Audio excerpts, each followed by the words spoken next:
So over the past several decades, you've probably been grinding away, saving diligently, and after recent layoffs, you may be at sort of a crossroads here. And the question that might be on your mind would be, should I retire early, or better yet, can I retire early? And if you're like some of the clients I help, you are probably feeling a little bit of a mix of excitement and a touch of hesitation at this point to actually dive into early retirement. I mean, it is a bit of a strange feeling to stop the working paycheck and then just to start relying on your investments for essentially the rest of your life, especially at a much younger age than most people do.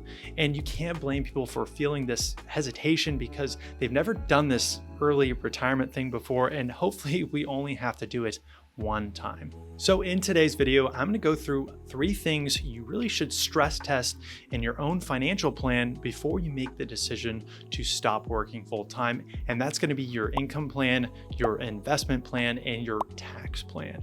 And I'm going to go through a few specific things that you'll actually be able to apply to your own situation so you can more accurately decide on if now is the right time to retire. Okay, number 1 is to stress test your income plan. And a lot of times they come to me and they say, hey, I've saved $1, $2, or $3 million.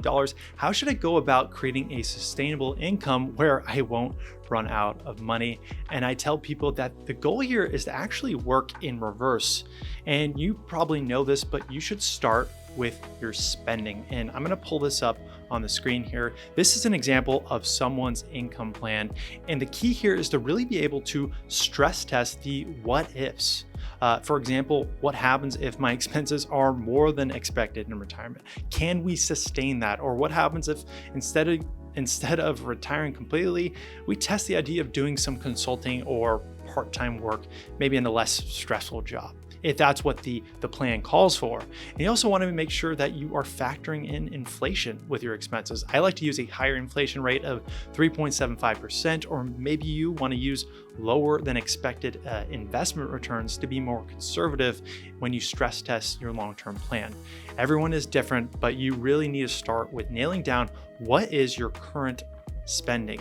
And I've actually included a free lifestyle expense calculator that you can snag in the description. And I made a little video walkthrough on how exactly you can use it.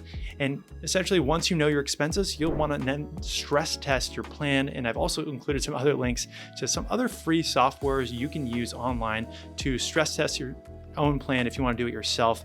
Those will be in the show notes below.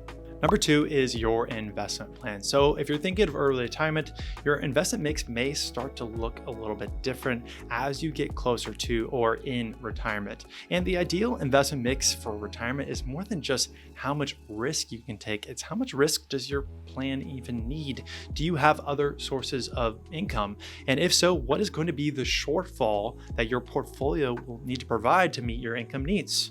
So let's pretend you have $2 million invested for retirement. And this is just an example so you can see. So change it for your own numbers.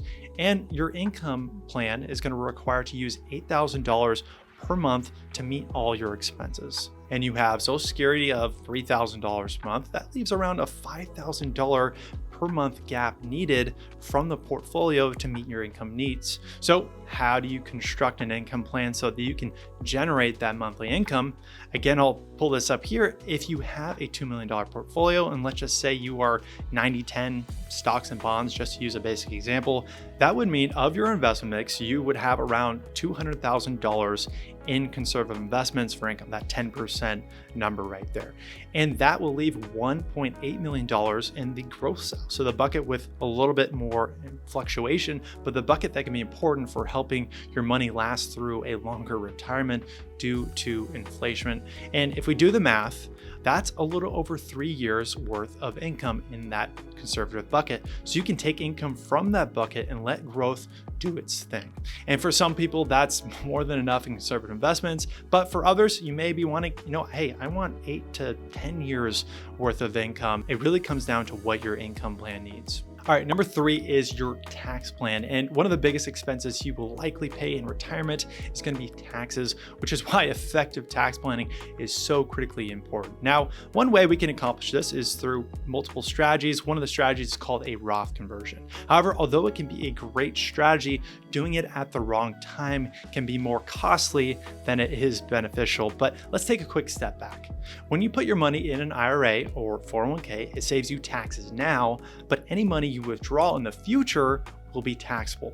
A Roth IRA is completely different. Any money that you put into a Roth IRA, you don't get a tax break, but the benefit is that any money you invest in a Roth IRA can grow tax-free, and when you pull it out in retirement, it will also be tax-free. And a Roth conversion is taking a little bit of money from that pre-tax IRA or 401k and converting it to a Roth.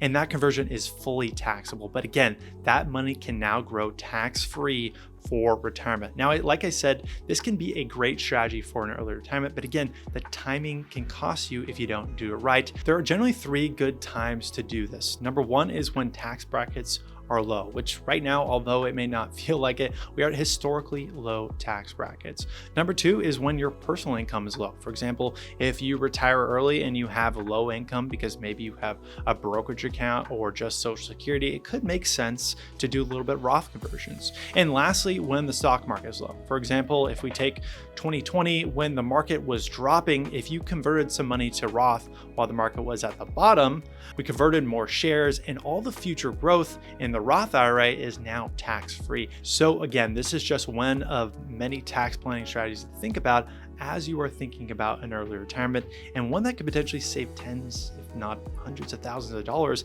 in taxes over the course of your retirement if done right. But again, this needs to be done at the right time. So again, focus on current tax brackets. How much will your income change if you retire early, and looking at what the market is doing. And if you do your due diligence, it could be a wonderful way to save a whole bunch of money on taxes. And another question I get all the time is, are dividends the answer to my early retirement? And I made a video on why dividends, although they are great, may not be the most optimal answer and the thing to focus on for financial freedom. You can watch that by clicking right here.